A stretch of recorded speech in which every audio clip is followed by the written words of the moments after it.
확진자가 급증하면서 경찰과 소방관, 군인, 의료진 등 사회 필수 인력들이 집단 확진되는 경우도 잇따르고 있습니다.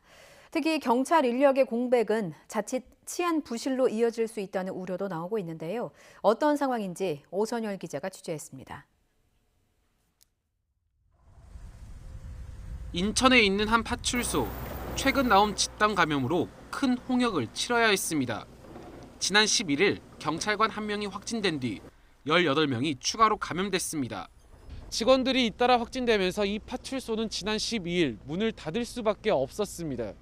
닷새가 지나서 다시 문을 열었지만 격리 조치로 인해 근무 가능 직원은 반토막이 났습니다. 인원이 아직 많지는 않으니까 네. 오늘은 이제 한 개 팀이 24시간을 해줘야 돼요. 확진된 자가 이제 자가격리에서 돌아오면은 네. 이제 4조 2기대로 완전히 정상으로. 경기 구리소방서에서도 지금까지 9명이 확진돼 비상이 걸렸습니다. 발생 경로가 일정치 않다 보니까 우리도 쉽지 않습니다. 예. 지금 계속 진행 중이기 때문에 예. 그때그때 탄력적으로 이렇게 운영을 해요. 집단 생활이 일상화되어 있는 군에서도 집단 감염으로 비상입니다. 공군 신병교육 과정에서 지난달 18일 첫 확진 환자가 나온 이후 집단 감염자가 700명을 넘었습니다.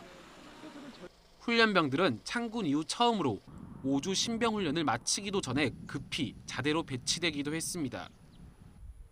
집단 감염은 의료진이라고 피해가지 않습니다.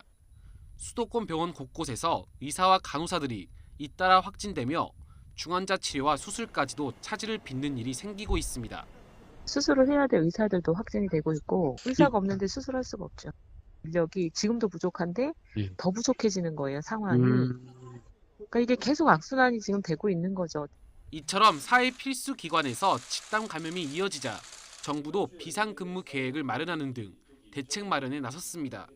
다수의 확진자가 발생해서 해당 기관이 가지고 있는 필수적 기능이 와해되는 상황을 상정하고 거기에 따라서 어떻게 인력을 재배치하고 업무를 보존할 것인가에 대한 계획이 될 것입니다. 걷잡을 수 없을 정도로 빠른 감염 확산 속에 공공서비스 약화와 치안 부실 사태가 벌어지지 않을까 우려하는 목소리가 커지고 있습니다. YTN 오선열입니다.